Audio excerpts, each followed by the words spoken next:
Great question. We began in 2007 with a women's association locally. Wonderful cooks in the region. We can all attest if we've dined there at homes. But it's important when we ask them to serve these healthy meals and robust healthy snacks to children. Not only is the food important, but how do you make the right combinations for nutritional value? So we've done nutrition education. We've done, in this women's association of about 60 members, they all gain from a rotational benefit where they receive income for the now 150,000 meals and snacks that we've served.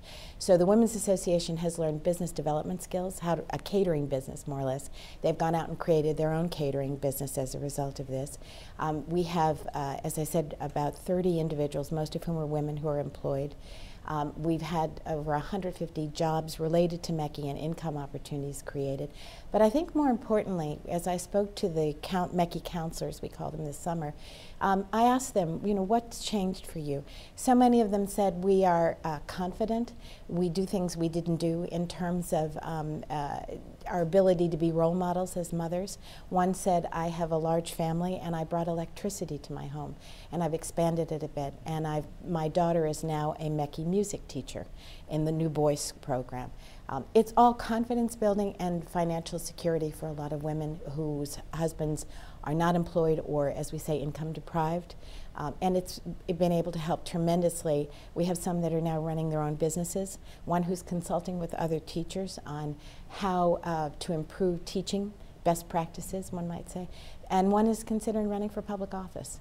So for us, these are the kinds of things that help engage women more in community development.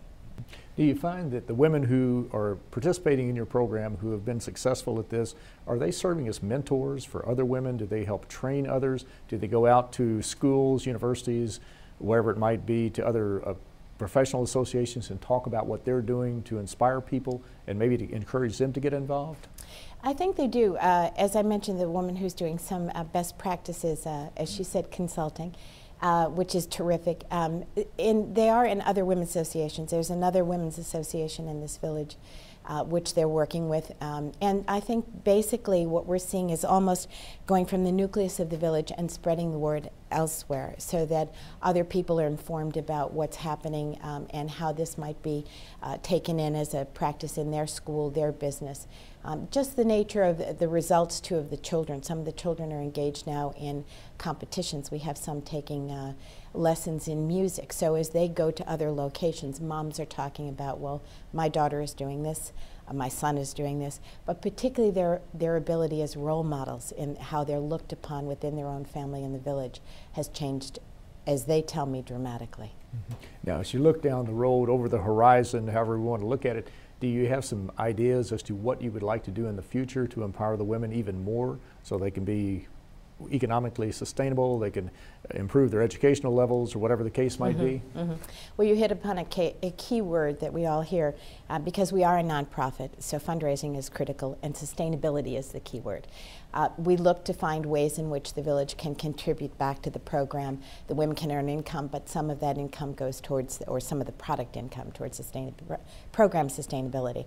So we've been working with them on local products and how to develop them for sale so that they earn some income, and some income might come back to the program as well.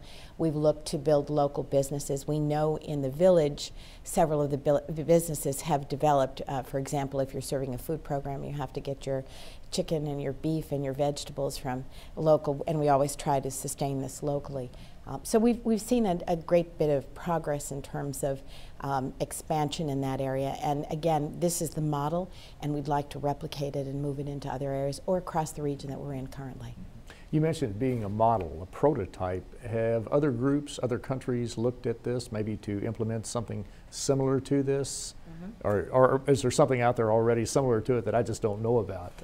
We haven't found anything that is quite as comprehensive as this, and that works in a total village approach, because oftentimes in this part of the world, my familiarity has been with helping your individual family and then your extended family, but oftentimes people will say we've lost that ability to work as a community.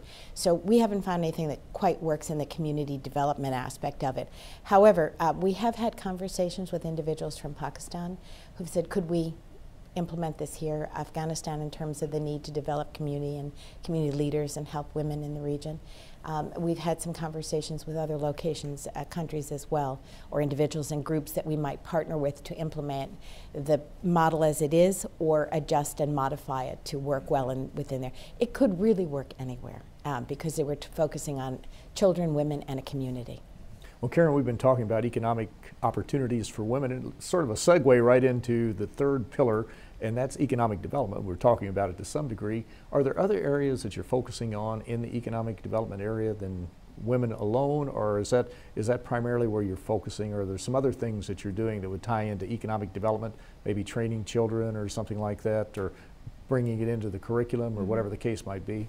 I think our focus, as we've said, has been women and children, but certainly a benefit of the program is how it impacts the community, particularly in terms of economic development. That's our third pillar, as you said, and very, very important to us.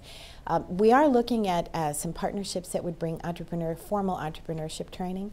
We have about 300 graduates of MECI who are now in grades 5, it will be 9, grades 5 through 9 in the fall. We'd like to give them something to focus on that portion of their life and as they look toward careers, because career development is so important, and the right career development, having realistic career development for the changing times that are impacting all of us.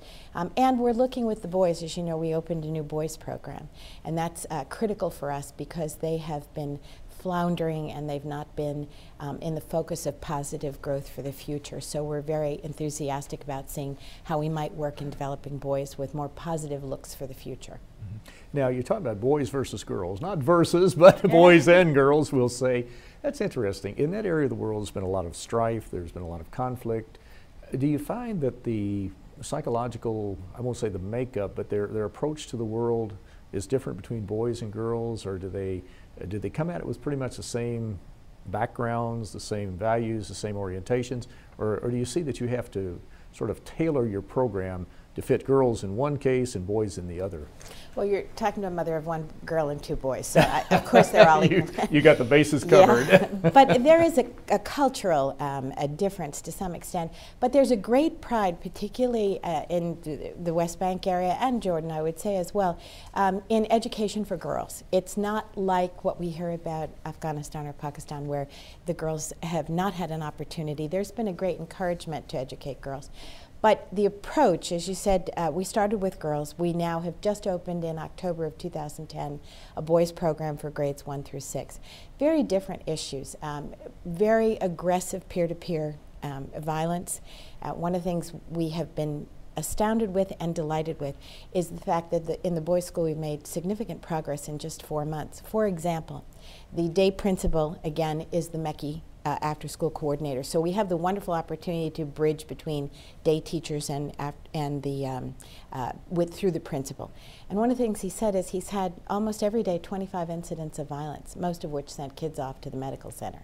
My Irish grandmother would have called them hooligans, as wonderful as they are. But if you're focused on violence and the inability to sit still in your chair and do your schoolwork, you can't achieve anything. And this we were seeing in the grades, a major drop in grades after the third grade, from 80s and 70s down to 50s and 60s. So in the short 4 months, he has now filed 0 violent, aggressive incidents on a daily basis. And in 14 years, he's never done that. We have dramatic shows. The girls have done Alice in Wonderland and Little Red Riding Hood. The boys and girls have done sports programs. First time, and this astounded me, in 33 years that they have had a program, a show for the boys to come to, the parents to come to, and the village in 33 years.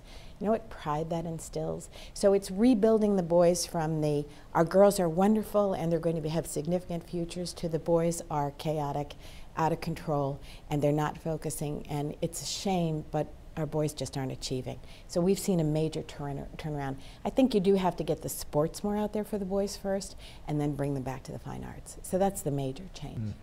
That's quite a challenge. You have 2 different situations like that. Well, it sounds as though you've had a lot of accomplishments and a lot of success stories in this very short time span. Have you received any awards for this? Have you won anything to congratulate you for this? Not you personally, but the organization. No, it's not about me. It's a great team behind this. Right. We have, we're very, very excited. In 2009, we were the recipient of what's called the Linehan Award. And Linehan in Arabic means the inspiration. And the award is given for inspiration toward academic achievement or academic excellence.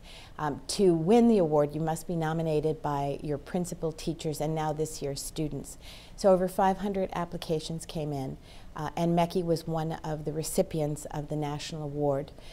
It means that you are recognized by the local educators, top educators, as a program that inspires academic excellence and something that they want to take best practices and replicate that across the West Bank and to other regions. So we're very honored that we were recognized as a program under this special award. Mm-hmm. Well, it sounds like you're doing some great things. Let me ask you a final question. What do you see as some of the challenges in the future? What would you like for the Middle East Children's Institute to do, and how do you propose getting there? Well, our biggest challenge is not the work or the need. The need is enormous. The biggest challenge is always as a nonprofit funding, and there's a bit of challenge in funding in this region. I would say fatigue, and particularly in a program that, not a program, but a challenge of conflict that's been around a long time. As far as the growth, we would love to see this model continue to perfect and be the example of what can be done in other locations. And we're very, very anxious to move it to other regions where we can test it, where community development, community service, and the education and women's empowerment will have an impact on the society and build positive thinking and positive futures for both children and the community and women at large. Mm-hmm. Well, Karen Linehan Mroz, President of the Middle East Children's Institute, thank you so very much for a very interesting program. It's been fun, wonderful, thank you. Thank you. I'm Bill Miller, thank you for joining us on South South News.